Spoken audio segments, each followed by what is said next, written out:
Good evening. I'd like to call the Smithfield Town Council meeting to order. It's December the 2nd, 2025 at 6:30 p.m. At this time, I'd like for the Scout Troop 3 to lead us in the Pledge of Allegiance. Please come forward.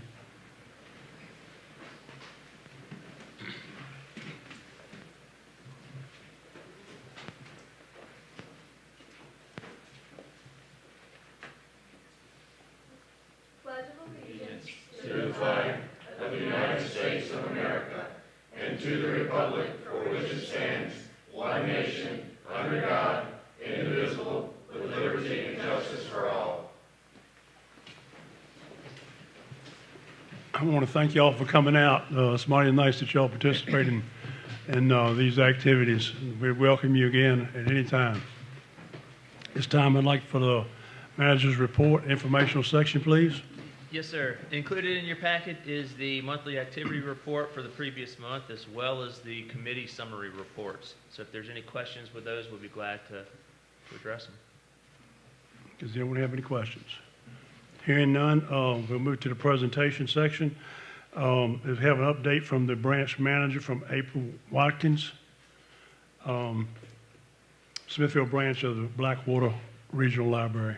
Welcome. Hi, thank you.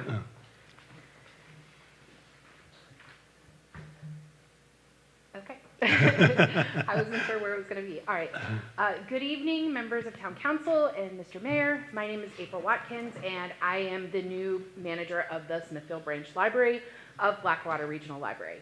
I've worked at the Smithfield Library for about almost a year and a half now, and I was promoted to branch manager in August of this year. I've been a librarian for 15 years, mostly working in youth services, which is a fancy way of saying I was a children's librarian. And also, I am a very proud resident of our town, Smithfield. I am here today to share a little bit about what we've been doing with this fiscal year with some of the money that you all gave to our library, and to share with you what some things are coming up in 2026 and beyond that. But before I do that, I want to share some statistics with you. And I'm sorry I don't have a slide for this, but I had to wait for November to finish in order to get that data for you. But in November, we had 2,437 people come into our library. We also opened library cards for 43 new patrons, which is incredible. We had 14 groups, outside groups, use our meeting room for free for various meetings. We also had 14 people receive free notary services and 9 adults and teen volunteers in our library. Smithfield remains the busiest of all of Blackwater's libraries, including the highest number of attendance for programs, and we circulate the most materials. So go us. So now to the programs. Okay, so this presentation only includes programs that were funded in part by Town Council, but we do have a variety of other programs. The first program is Book Bites, and that's my son. So he's adorable. Our Book Bites program is for 3rd to 5th grade, and what is completely atypical in a library setting, our book club is almost all boys, which is amazing.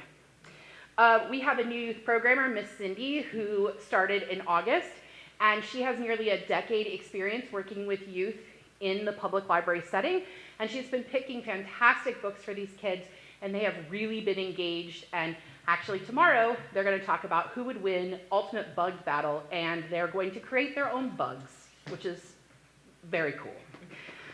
All right, and what we do is the first 6 kids that register for the program actually get to take a book and keep it, so they can build up their own home library as well. All right. Okay, so for teens, we have a Teen Tuesday group, and over the summer, our teens actually met weekly to do art projects and art trivia. And we had an average of about 12 teens over the summer every single week. For the fall, we only meet monthly during the school year, and we've had between 8 and 12 kids in the fall. Teen programming in libraries is really tough, and I've worked in several library systems, and I've never seen the crowd that we get at Smithfield. It is incredible to see our teens excited to come be at the library. All right. Okay, story trails. So we currently have a story trail up that is for Pick a Pine Tree by Patricia Thought, and that one actually will be up through the end of the week. We previously called our story trail story walks, but this year Blackwater decided to make the language more inclusive to include people who have mobility disabilities, that they can still enjoy a story trail. Also, it's more adventurous that way. So this is a great partnership that we have with not only the town, but also with the county. I work with the town to reserve Hayden's Lane, and I work with the county to create story trails around their big events. And lastly, the program I have is Craftsy, and this is our adult crafting program. And we get somewhere between 10 and 15 adults that do this in the afternoon once a month. It's kind of my favorite program to lead because I like hanging out with all of the people who come, and we make, it's fun making crafts and just chatting. So that is what we do with the programs. So now for the updates. Since I took over in August, we have updated the look of the library with low-cost changes. We created a quiet study room that has been used every single day since it opened on October 1st, which is amazing. Someone is always in there, open to close. We also moved furniture around just to kind of make the space look more open and fresher and more flexible for use. And our Friends of the Library purchased these shelf markers for us that you see there to help increase the browsability of the collection for our patrons. And we have some projects that are in the works right now. These are our proposed projects. So I've shown you the shelving here is a sample of what we actually will be getting. It should arrive in February of next year, and it will be in our juvenile and teen section of the library, and it will be on casters. And these shelves will actually increase the flexibility of our space because we can move them to make a bigger space for programming. So we will no longer have to turn kids away from our very popular summer programs, which is a goal of mine. The shelving was funded partly by Blackwater, partly by our Friends of the Library, and we've also applied for some grants. And I'm going to tell you about something we're going to be doing in January in just a second. But if we actually get one of these grants, we'll be buying new furniture for the whole library as well. We would like to eventually get new shelves for the adult section, and of course that just will be a plan of a few years down the road. We'd also like to freshen up the paint and new carpet, but that will be contingent on the county approval and funding to do it. The final thing I wanted to share with you is that Town Council actually provided us with some funding to freshen our kids' room, the little kids' room that's separate. And Cindy and I have been working on that. It is probably going to be space themed and will actually be done right after these new shelves come in. So it'll be probably like March or April that we'll have the room updated. And the final thing I wanted to share with you, and I don't have a slide for this, but is that we are having our 100th anniversary on January 10th, Saturday, January 10th, from 10 to 1. And all of you are completely invited and welcome to come. We are still working out all of the details, but I can tell you that there will be a presentation on the history of the library. I've actually had a lot of fun doing research on that. It has scratched my librarian brain to learn about the history of our library. But we will also have 5 local authors in attendance selling books and signing them. And we will have a fundraiser, silent auction, selling signed copies of books from 20 well-known authors. Some of them are really bestsellers and trending books right now. And that's really all I had to share with you. If you want to put up the next slide, there is my email address in case anybody wants to contact me, and more about me, like that I live where the Hams are from, as all of you do. And does anybody have any questions for me at this time?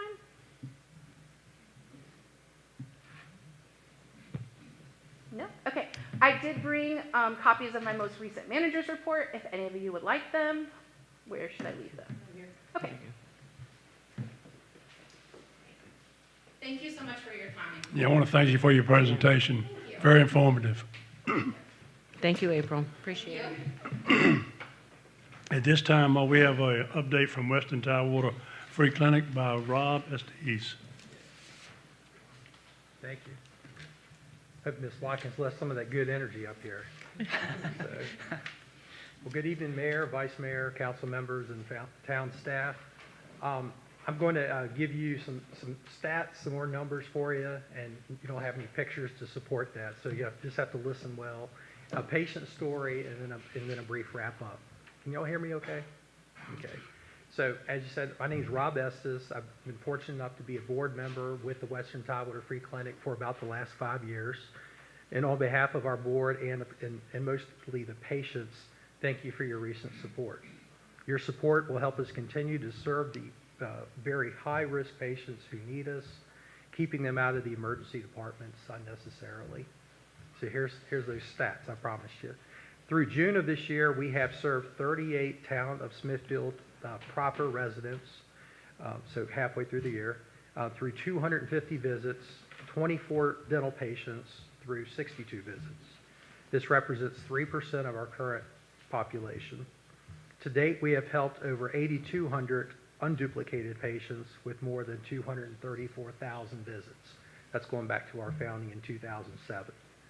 Providing over 326,000 free medications valued at more than $64 million. So let me share Tony's story for you. In 2021, Tony became a patient of the Western Tidewater Free Clinic. Seeking comprehensive care, he benefited from both our medical and our dental services. Recently receiving full dentures that transformed his smile and, as you can imagine, his confidence. Tony speaks highly of the clinic, praising the incredible dedication of the nurses and expressing his appreciation for the support he receives. Recognizing his complex health needs, Western Tidewater Free Clinic referred him to a network of specialists, including endocrinology, cardiology, gastroenterology, dermatology, and vascular care. The clinic also provided crucial medications to combat his low iron and vitamin D deficiency. Additionally, he received attention from a volunteer nurse practitioner to address skin lesions and heel spurs, and consulted a volunteer ophthalmologist for his persistent dry eyes and chronic migraines. Tony's journey is further complicated by his diagnosis of hyperparathyroidism and multiple endocrine neoplasia type 1, things I'm not real familiar with. But this is a rare genetic disorder characterized by tumors in the endocrine glands.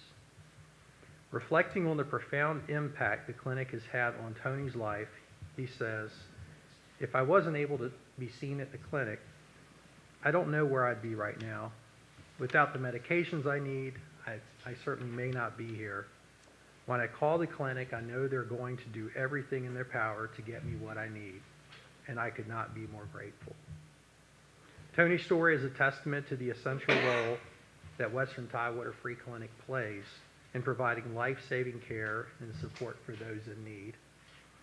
The financial backing from the town of Smithfield and our community enables us to keep serving those in dire need within our 2,200 square mile service area. We deeply appreciate your ongoing commitment to our mission, and your support helps us create a health home for our patients, increase health care accessibility for everyone in our community, and promote better health outcomes. Once again, thank you for your investment in the mission of the clinic. We'd love to invite each of you to tour the clinic to witness firsthand how the town's investment is making an impact, and I'm here to answer any questions if you have any.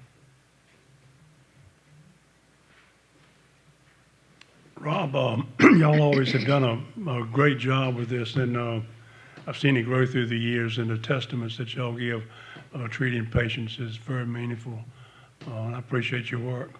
My pleasure. Happy to represent the clinic. Thank you. Thank you.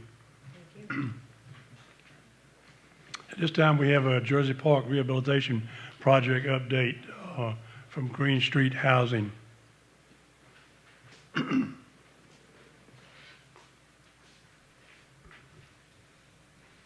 Good evening. How is everybody? Good evening. So my name is Chase Powell. I'm the Director of Development. I'm also a partner at Green Street Housing. I'm here tonight to give a brief update on how things are going over at the renovation of Jersey Park Apartments. So if I could get the next slide. Cool. So just a little bit of a recap for those of you who weren't here 6-7 months ago last time I was here. So Green Street Housing, we are a real estate development company. We exclusively do affordable housing. So that is housing that is subsidized by the low-income housing tax credit, USDA rural development, HUD, you name it. The two principals in my company have over 50 years of experience. We've developed actually now over 1,500 units. I myself have facilitated about 120 million in development costs. So long story short, this is what we do, right? We exclusively do affordable housing. We don't do much commercial, market rate, anything like that. So within Virginia specifically, we have soon to be 3 projects under construction. We've got another 3 or 4 in our pipeline. We're also active in Maryland and Delaware and flirting with North Carolina as well. So just that's the 30,000-foot view of who we are. Next slide, please. All right, so Jersey Park, I think I talked about this last time I was here. It seems locally, Jersey Park is different than Jersey Park. So I'm gonna break that down here. When you're on Wren Road off of Main Street, the Jersey Park, if you're driving into the complex, is on the right. Woods Edge is on the left. So it's actually 2 different developments, 2 different financing structures. They're gonna be under construction at 2 different times. What we are under construction on right now is Jersey Park Apartments. That's an 80-unit development. Is supported by a project-based housing assistance payment contract from HUD. It was originally built in 1978. It was renovated in 2006, and then now obviously we're renovating right now. Woods Edge, so next to Jersey Park, that's 60 units, being 1 and 2 3-bedroom residences. That's subsidized through USDA rural development, and we are working towards a renovation there, which I'm going to get to in a moment. So next slide, please. Cool. So a little bit of a bird's eye view of what I basically just said, right? So Jersey Park is in the red square, and then Woods Edge is in the blue square. Of note, there's shared access, obviously, on Wren Road. So I think we still need to get into the nuts and bolts of, you know, how much Jersey will cover versus how much Woods will cover with respect to road improvement and that sort of thing. But when all is said and done, that'll all be new paved road on Wren Road. So next slide. Cool. So as I've just kind of like alluded to, it's a 2-phase approach. So we closed on our construction financing for Jersey Park in August. So we are financed through Virginia Housing, both through tax-exempt bonds and also their low-income housing tax credit equity. We also have a loan from Virginia DHCD. We're going to be under construction for anywhere from probably 12 to 15 months. We might butt up against the end of the year. So right now we're actually under construction on the first 3 buildings, so that's 24 of the 80 units. So when we are done with this first phase, we'll have close to a third of the property completed. So last time I was here, we were in the process of working towards our construction financing and taking ownership over both properties. I can now tell you we own both properties, right? So Jersey Park and Woods Edge. There is also a new management company at both properties. That's Gateway Management Services. So from the time I was here last to now, you've got a new owner, you've got a new management company, you've got a fresh perspective on site. So yeah, that's kind of the current state of affairs. Next slide, please. So we began construction in September. We're thinking we're going to have 4 to 5 phases of construction at this time, with 2 to 3 buildings per phase. So that's anywhere from 16 to 24 units. As I said, we've got 24 units currently under construction. And that's buildings 1, 2, and 5. So those are to the rear of the property. So I've got a few pictures on the next few slides, but as a kind of broad overview, so far we have reframed 4 of the units. that will be ADA UFAS accessible, which means they're built to persons of all abilities. So we've done the reframing in those units. We've done all the necessary environmental abatement, microbial growth abatement, that sort of thing. Right now, we're actually roughing in the MEPs. When I went by the property earlier, the electricians were pulling wire for their rough in. We've done some drywall replacement. We've done some insulation. Sheathing is done. Siding is done. The buildings are Tyvek'd. All the roofs are done, which is great. The new windows are in those 3 buildings, new doors. And right now it's the MEP rough in, so mechanical, electrical, plumbing. So siding, I would think, would be within the next month, which is going to be probably the more profound visual transformation at the property. And that's kind of the scope of work in a nutshell right now. We anticipate being done construction end of January, early February on this first phase. And then from there will be about a week where we move residents into the completed buildings, and then we empty the next 2 to 3 phases of buildings and then start construction there. As a side note, one of the themes of the conversation that has happened between Green Street and Smithfield Police or Town of Smithfield has been security on site. So we met with our security vendor back in September to start the new security camera system. We're still working through how to implement that. There are some challenges with putting in a camera like on all 10 buildings, but then you're only working on 3 buildings at a time, so we don't want to like rip apart what we're already putting up, so we're working through some of those details, but I did want to provide an update there. So next slide. Cool, so this is an aerial view that is already outdated, but this is towards the rear of the property, so on the left there, that's building 1, that is all 1-bedroom units, and then building 2 is in the center.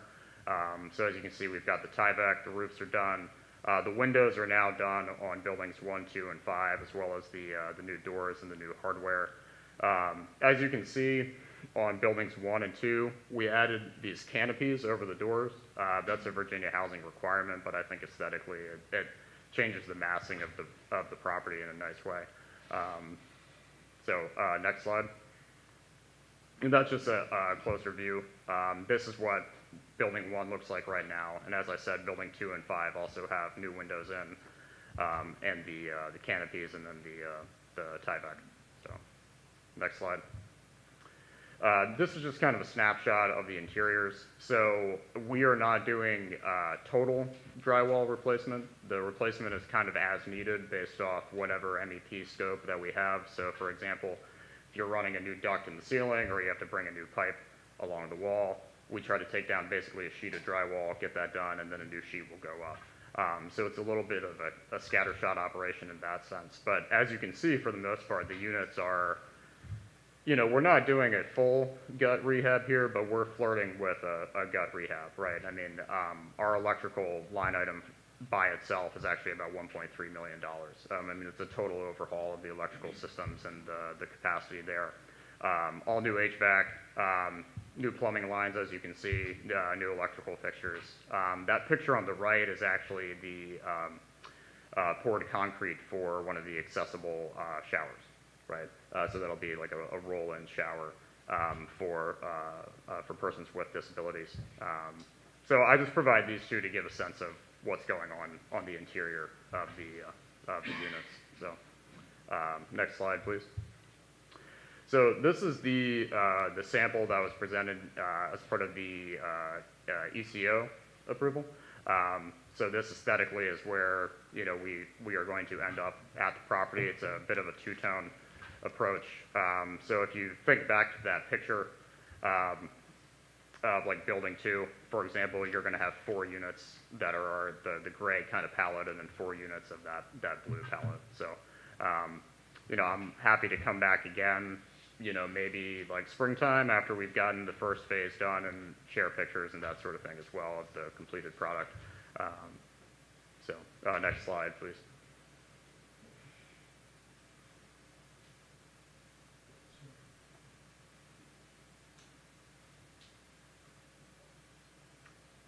I don't know if it's gonna finish loading or if we're just gonna, there it goes. Okay, cool. So, that's all things Jersey Park, right? Under construction, you've got a sense of what the road ahead looks like. So the other half of the property is Woods Edge. So, we applied for the same financing that we have on Jersey Park. That's through Virginia DHCD's Affordable and Special Needs Housing Program. We submitted that in August. They have not announced awards yet. Generally, the awards come out kind of December, January, so it's not unusual to have not heard anything yet. But when we receive that funding, that's the quote-unquote gap funding that we need to proceed further along with our development. It is not our only plan to finance the development. We do have a backup plan that would utilize funding from USDA.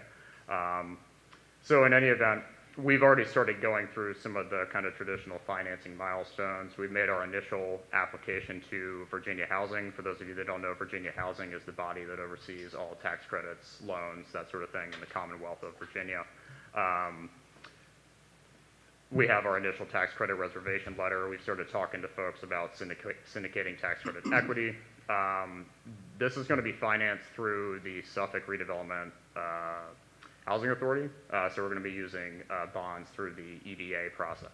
And we've already had those preliminary conversations. I intend to present to them probably in February to get our bond cap. But independent of, the kind of financing milestones, we have started doing some maintenance and repairs at Woods Edge. We want to be mindful that we kind of inherited the property with a significant amount of deferred maintenance, and we've secured pre-development financing to improve units, do kind of cosmetic repairs, do the kind of critical repairs that will carry us through until we do our more robust renovation. So we expect to start that renovation in the third quarter of 2026. Ideally, what will happen is we will complete construction at Jersey Park and then roll right into Woods Edge. So there won't be much of a lag. I can't confirm that that is absolutely what will happen, but that is what our intent will be. It just depends on how the chips fall with the financing. So next slide.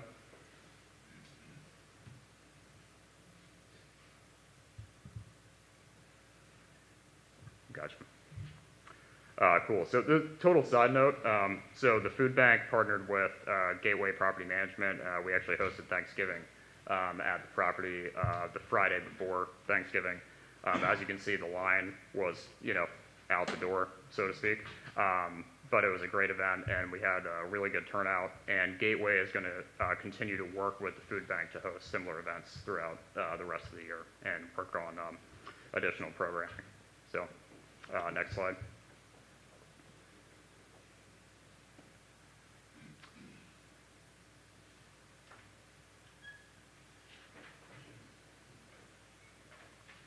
So it's just a Q&A slide. It's still loading. I know I just threw a lot at all of you, but I'm happy to answer any and all questions you have about the renovation at Jersey or what's on deck or what's going on Woods Edge or you name it. So. I do have a question. If I recall, last time you were here, since you now own both Yep. parts, that there was going to maybe be a rebranding or renaming, or is that still in the plans? Or Yeah, so the rebrand will go into effect with probably the completion of Jersey Park. We'll get through construction first, but at that time, the rebrand will then apply to both properties. It's a little bit of on the USDA side, it's more of like a nuts and bolts thing of like there's a certain moment in time where you can rename the property. But that way it'll all happen at one time and will affect both properties. Yep.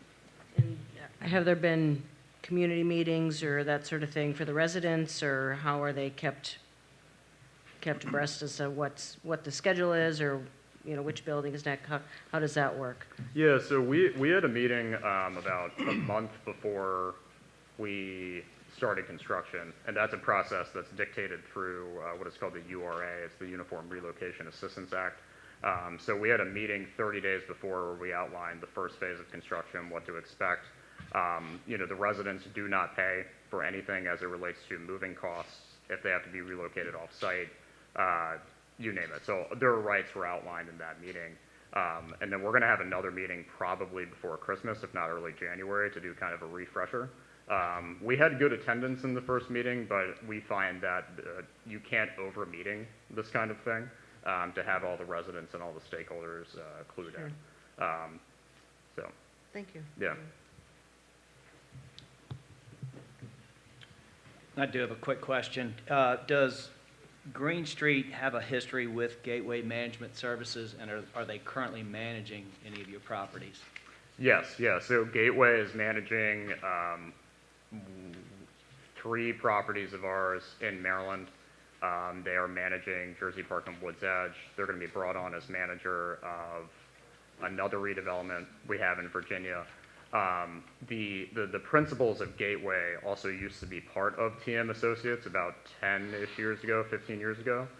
So at that time, they were operating TM, who we have partnered with on other properties as well. So the leadership that was at TM went off and formed Gateway. So we have experience with Gateway and some of the properties we currently have, but then also have experience with the same principals when they operated another company. Thank you. Mm-hmm.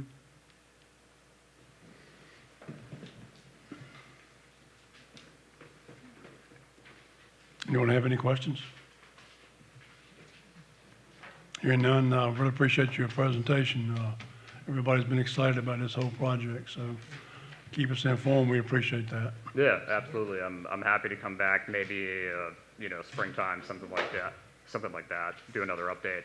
But thank all of you for being supportive. Having a municipality at your back as a developer, supporting you along the way, kind of rolling out the red carpet, it means a lot. So really appreciate it. And thank you all. And thank you so much. Take care. At this time, we have public comments, and we have one signed up tonight. Tom Urin is signed up.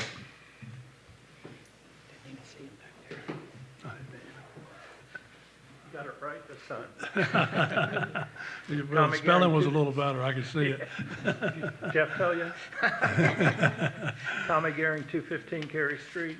The 15th of this month, it'll be 40 years that I've lived there. And in those 40 years, I voted for all of you. One of the issues that I've mentioned many times was the speed on Cary Street. It'd be nice to see the signs as you enter the historic area at the bottom saying 25 miles or less for all of the historic area. Cary Street's the only one that's over 25. So, and there are some people on our street that want to be able to drive not go-karts, but golf carts. And they can't because it's over 25 miles, it's over 25 miles an hour. So. A food for thought that I have before you all vote on certain things. One is, unresolved business that we have going on in town. Joyner Field. That'd be nice if we could put a couple-story parking deck with an entrance on Cedar Street. Enter and exit on there, and on top of it, put the farmers market. Seeing as how the farmers market doesn't seem to be doing anything, it's been unfinished for years as far as where we're going to be and what we're going to do with it. But if you put that on top, that could front on Main Street. So, that would help put the farmers market in the center of the historic area on Main Street. Then, so that's a couple problems right there. Three problems: Joyner, parking, and the farmers market. The other thing that we talked about the farmers market was, what are people going to do when they go there? Well, we need an attraction. So in the front on Main Street, if they were to put a tower as tall as some of the water towers in town and have an observation area on the very top, so when it's up at the front of Main Street, people could look and they could look out and see the YMCA going down, straight up towards Main Street. Look to the left, they could see Joyner's Field. the sports complex. To the right, they can see the center. And all of Smithfield Foods buildings are on parking garages. It's down there, you can see that. You'll be able to see the Pagan River. You can turn around and see Windsor Castle. So you can see all kinds of things, you know, from up at the top. You can charge for parking year-round when people come into town for different things. And the farmer's market, you could even have offices or whatever. And of course, they had some buildings and some other things they wanted to put in the farmer's market, which is still kind of up in the air. But you could have an elevator in the back near Cedar Street for loading and unloading for the farmer's market. Another elevator in the front that would go up into the tower and then to the offices, if there was any offices, which you could put the visitor center over in the front on Main Street too, on that. But that's just something for y'all to think about before you vote on everything else, because it seems like these things have been coming up for quite a while now. So I want to thank you for your time. Thank you so much, Tommy. Thanks, Tommy. Any questions? Thank you so much. I'll follow up with you. There's no one else signed up at this time. You're welcome to come up if you'd like to, if you have any comments to make. Hearing none, I'll move to council comments. Any council member have a comment they'd like to make? Hearing none, I'll move to the consent agenda items. Mr. Jeff Brooks. Yes, sir. On tonight's agenda, I have 3 consent agenda items. A being invoices over $20,000. We have 3. Virginia Control and Electrical Services for $26,810. Dell Equipment Replacement for $40,273.82. And SHI International Corp. IT software, $28,205.43. And then B, I'd like to make a motion to adopt the 2026 meeting schedule. And finally, C, I'd like to make a motion to approve Town Council summary minutes from November 5th and November 12th of 2025. At this time, Mr. Brooks has made a motion to for the consent agenda A, B, and C. Do we have a second? Second. We have a second. Any other further discussion? Hearing none, call for the question, please. Councilwoman Butler? Yes. Councilwoman Beebermeyer? Yes. Councilman Brooks? Yes. Councilman Cutler? Yes. Councilman Bowman? Yes. Vice Mayor Harris? Yes. Mayor Smith? This time, our actions items will be a motion to approve the sports Ludo complex. Ms. Beavermeyer? Yes, we had a presentation at our last committee meeting, and it's in your packet as well. So I'd like to make a motion to adopt the master plan that was presented to us for the Ludo Sports Complex. We have a motion. Do we have a second? I have a question, sir, before we proceed. Yeah. To you or Amy, somebody. The phrasing, maybe even Michael, the phrasing adopt, what does that actually commit this town council to day one and days in the future? Nothing. What it basically does is you're endorsing this as the master plan, and then so if somebody comes one day and puts money in front of us to be able to build it, or we get a grant or something, we know which direction we're going in. And still allows council, this council, future council's flexibility to Yes, sir. readjust if necessary. Yes, sir. Thank you. I got a question. When you say readjusted, what do you mean? If somebody comes in and well, 2 scenarios actually come to mind. For some reason, lots of reasons, the football grows. You know, maybe we would look down the line, or whoever's in charge would want a football field different, where somebody knocks on the door and says, I'll give you millions of dollars to do this, this, and this. Are we flexible enough, and that's what I'm hearing, to be able to adjust off the plan that we are voting to endorse tonight? In other words, this one doesn't commit us to what is on that piece of paper. No, if the future council wanted to adjust the plan or go in a different direction, that ability would be there.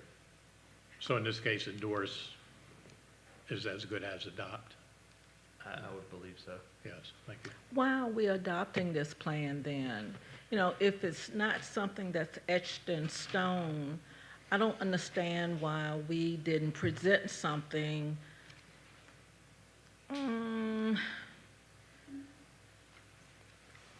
ask for what we want or the maximum that Luda Sportsplex could develop into. Well, that's pretty much what this represents, is we looked at what could fit on the site, and this represents that.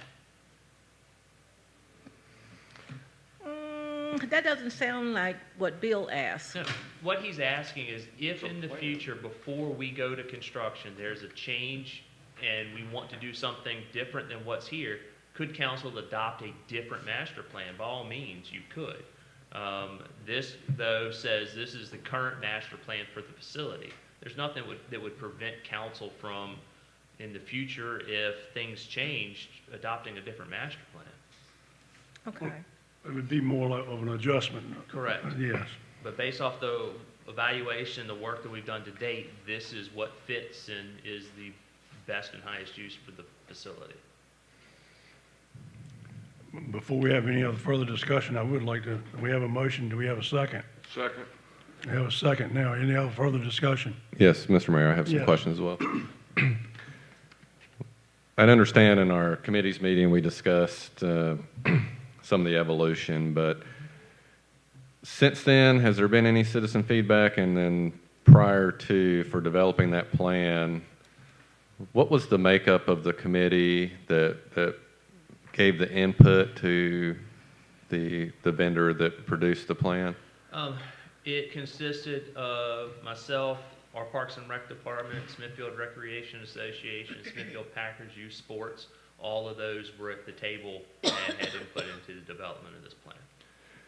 Did we have any appointed citizens or No. town hall style meetings to get input from citizens for this? No, sir. What, it sounds like a motion to adopt is a formality and does nothing other than says we agree with it. But it doesn't, it's not really clear that we explored all the options that could be available on the property. I know the discussion of expanding the baseball and the football was certainly discussed at length in that meeting, but no discussion about alternatives. And it would seem that to adopt something, we would have been presented some options, right? It could have been A, it could be C, it could be D, a variety of options, and we're not, we haven't created our opportunity to have a choice other than a single choice. And because of that, I would, not quite prepared to make a substitute motion, but it would seem that we are taking an action with, making a motion with no teeth and no effectiveness of only one option that's been presented to us without any consideration of broad citizen input, impact to our citizenry, and an investigation of, so we have a lease with technically 5 of the fields, right? 4 and 1 unbuilt field currently, that has some years remaining to it, but if we expand, basically double the baseball facility, without any anticipation of how things are going to progress with the end of that lease, and then what the financial impact of having those additional baseball fields and how they'll be utilized when the current ones that we have are fully utilized, but we haven't done, there was no kind of fiscal impact associated with this. So it just seems like we're adopting an incomplete plan with no options and no citizen input other than the citizens that were physical stakeholders, but none of our other 10,000 citizens had input on this. So I'm open to discussion on if we should take further steps on this or if we should table and investigate further, what should happen at this property. But it seems a little short-sighted to make a motion to approve something with no fiscal understanding of of what it could cost, and we're basically approving something that does nothing. So it seems a little counterintuitive. Anyone else have any comments? Just, Mr. Mayor, if I might, and to Councilman Cutler's point, I'm second and going to vote on this because it's just that a plan. Back to Vice Mayor Harris's inquiry, this just gives, to me, a first starting point as far as the footprint is concerned. I am in no way, by endorsing this plan, saying that this is etched in stone. I think that we do need to have at least some starting point as to what it would potentially look like, but at the same time, before we start committing dollars and cents and doing other things, I think, you know, public hearing and things like that should be there. When I seconded the motion, I did not anticipate or don't plan on this being what's etched in stone as to what's going to go there, if that makes any sense. And that's the only reason. It just gives us, this is a concept, a conceptual plan of what it could look like. And maybe master plan kind of pushed a little bit, but we've got to start somewhere as to how maybe this allocation of property and what it may cost and things like that. That's where I'm coming from on this one. Totally understand that perspective and agree with it to a certain extent, but you mentioned there at the end fiscal matters, none of which was involved in the analysis of this that I'm aware of. It hasn't been presented. So it's again another situation where we're a council, a body that makes decisions, but we only have a yes or no decision. In this case, we don't have feedback from our citizens that says, well, this is what we would like to see. We don't have a presentation of options that says, well, based on citizen feedback, you could do plan A, and maybe that's this, or citizens would really like to see X, Y, and Z, so here's a plan B that could also go into this, and we could have some opportunity to make decisions. It seems to me like what we're doing is saying, we agree with this plan with the caveat that we know it's not set in stone, but as the elected body, we're not being presented with any options. And this is our only opportunity, it seems, to provide feedback to this or make a change to this. The next opportunity that would come would be if we initiated it or if money came in, and money would come in based on this master plan already. So our ability to make changes while it's not set in stone, we would be faced with a different decision, which would be a decision that here's a plan that was approved a year ago or 5 years ago, and here's money for it. But again, no citizen input was sought. No options, right, were investigated. Only a single option, yes, no option was investigated. So I feel like I would make a substitute motion to table this matter to investigate further options for this property vice a single option. We have a substitute motion. Do we have a second? I'll second that motion. You have a second. Any other further discussion? I'd just like to say, Darren, this is probably one of the few times that you and I agree. And I know one of the things that Town Manager Michael mentioned was we were presented with this plan because it seems as though we presented what we were good at. I know when I first got on town council, I was not aware of the agreement between the town and SRA, and I questioned at that time a town council person, you know, why did we go into a partnership with SRA and lease, I guess give them first right of refusal to the baseball fields? And what I was told at that time, we went into partnership with them because we had no experience in, I guess, arranging the games and the tournaments or whatever, so we used their expertise. Well, I think we are at a point now, had we not done that and just contracted somebody to do that, we may be in a position that we could do it ourselves. So after I thought about it, when I left our committee meeting on last week, I beg to differ with the town manager's statement about that.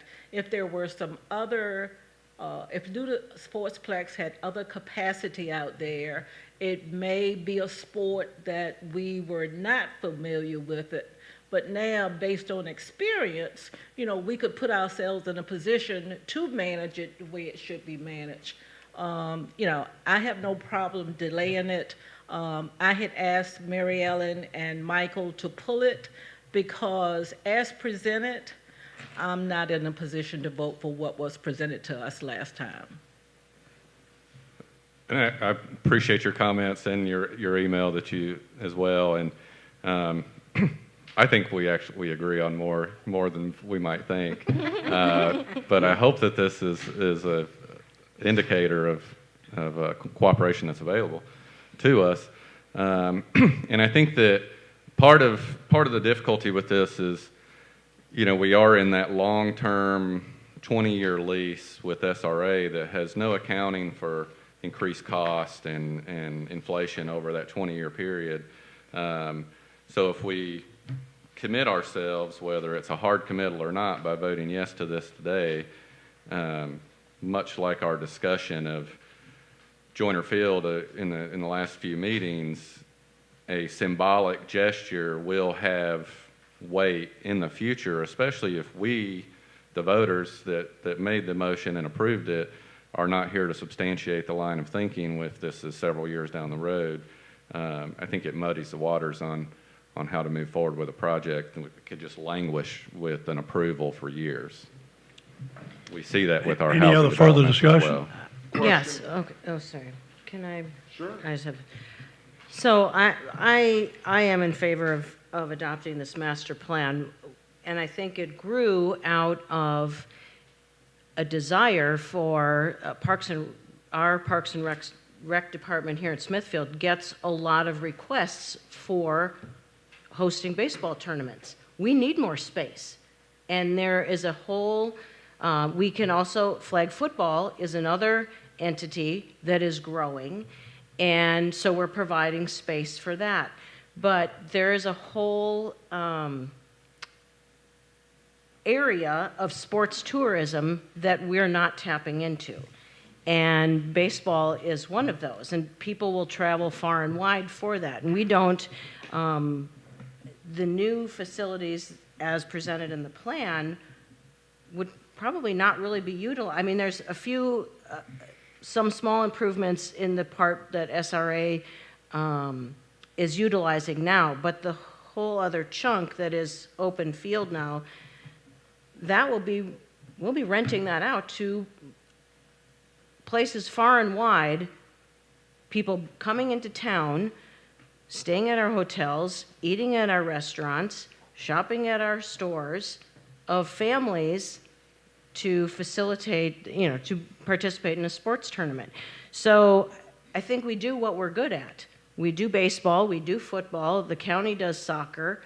We don't need to necessarily cross those paths. And in terms of the town running baseball, there's no way that we have enough staff to do that. I mean, we have 2 people that run Luter Sports Complex right now, and they work very hard to keep that up. So, I mean, we will have to grow that staff eventually, but it's part of tourism. So, not the tourism department, I'm saying, but in terms of outreach outside of Smithfield. And the same way goes for football and flag football. Now, baseball runs a little bit more months, I would say, probably than the football does, but flag football, and this plan provides an extra flag football field, which also involves girls. It's not just boys. The new plan also, correct me if I'm wrong, Amy, both softball and baseball, correct? So we're reaching out to both girls and boys here, and I think it's a good, I mean, when we say that there's been no citizen involvement, it's all run by citizens. I mean, we have both Smithfield Packers and SRA are citizens. Now, did we reach out to other groups? I guess not, but this has been out there if people wanted to, but the only comment I got from someone is they wished that there was pickleball. Well, I mean, I don't think we're going to be hosting pickleball tournaments. Maybe, maybe there's some space somewhere for pickleball. But this is what we have now. We have a lot of requests from teams outside of Smithfield that are willing to pay money to play in Smithfield. And so I think that, now, we don't obviously have the money to do this now, but like Michael said, all of a sudden it falls out of the sky. We at least have a plan to guide us in that direction. And it's not set in stone. Maybe a different pot of money comes from somebody else and they want to do something. Okay, that's great. We can consider that. But this is what we're good at now, and I think we focus on that. Thank you, Mary. Mr. Mayor, I have a few comments, if I may. Ms. Beavermeyer, you're spot on many of your things. Specifically, the fiscal concern, we have anecdotally that all these entities are beating down the door to use our ball field, but we have one competition ball field that can host large events, and we're currently in a situation where we can't host these large events because of the first right of refusal lease that we gave to the leaseholder, and that prevented the town of Smithfield from having any autonomy with our fields to host any of these events. I would say, what is the harm in tabling this and tasking the staff to present empirical evidence on what is being requested of our town from these outside entities, rather than working off of this anecdotal, we get calls all the time for this service, and rather collect that data or research that data with our Parks and Rec and our marketing and tourism folks to find out what the actual possible fiscal impact could be. And then we would have that information before we take a toothless motion that muddies the water for the future. And I would also say that this discussion is really contrary to the discussion when we had the SRA issue, or when we had the extra money at the beginning of the year, and we had the motion to spend that money and forgive debt for SRA. And the discussion counter to that centered around what was the need of all the other citizens in town, and what investigation, if we were going to use those funds to support SRA, how could we also use those funds to support other things like homeschooled kids and kids in sports that are not baseball? And that was the impetus of that discussion. And now we've left that behind, and we're saying we want to invest in something that is almost purely baseball, without any investigation of alternatives, fiscal impact, and only with anecdotal evidence to make our decision on. So I don't see any harm, what harm there would be in tabling and figuring out if we want to make a formal approval of a master plan that we expect further action or funding, we expect to generate funding in the future, or we expect further action from the council, why we would not do the homework now to figure out, to make a good decision, then maybe do it later, or maybe have a council that doesn't do it later. Any other further discussion? Very briefly, we hired Kimley Horn. We paid Kimley Horn to come and provide us a master plan. We're talking about fiscal implications. We spent the money to do that. They have given us basically a plan, and that's just exactly what it is. It's a plan. It's a plan that can be adopted or modified or do whatever you want to do when the time comes, whenever anybody else wants to do it. I'm just saying that they've given us something that we can put out there to at least give us a first step that can be modified at any given time. That's my biggest concern. If we were not going to do what they suggested that we do, why did we let the train go this far down the track before it's going, wait a minute, stop, this is a toothless motion, as it's been called? I just disagree with it. I think it's a plan that can be adjusted, modified, but it does give us something on the drawing board to look at. Thank you. Any other further discussion? I have one last comment. Councilman Bowman, I beg to differ with you on that. When Kimberly Horn and Amy did the presentation to us, I asked that question. And he said that we told them that we just wanted baseball and football, and that's what they presented to us. They didn't present us another option, and it sounded like they had other options. There weren't, and to what's been said multiple times, baseball and football is what that facility is focused on, and to try to do something other than those sports out there, quite frankly, I think it would dilute what the facility is. It's a sports complex that serves baseball and football. If we go try to do other things out there that are already served throughout the county, it just didn't seem to make sense to try to make Luter Sports Complex serve all needs when it's really good at baseball and football. The county's already doing soccer really well, so it didn't make any sense to look at soccer. So we looked at what the facility was good at and expanding it. And what we get phone calls for is baseball tournaments. And that's what we have to turn away. So that was the predominant impetus, and we did what we could to try to support the football users as well. That's fine, Michael, but we put ourselves in a position not to have the capacity to offer tournaments to outsiders. And to Mary Ellen's point, if we are looking at Luter Sportsplex in relationship to tourism, to bring outside people in, then to me, that's a different focus. I was looking at something that we had here to offer our kids in the community, not necessarily tourism. So if we're looking at this Luter Sportsplex for a for-profit making project, then maybe the master plan that was presented by Kimberly Horn is what we need to look at. But that's not what I was talking about. Any other further discussion? We'll vote on the substitute motion at this time. Call for the question, please. Councilman Brooks? No. Councilwoman Butler? Yes. Councilwoman Liebermeyer? No. Councilman Cutler? Yes. Councilman Bowman? No. Vice Mayor Harris? Yes. Mayor Smith? No. Substitute motion fails. We go back to the main motion. Yes, call for the question. Vice Mayor Harris? Can we repeat the motion, please? It's the motion to adopt the master plan. Master plan.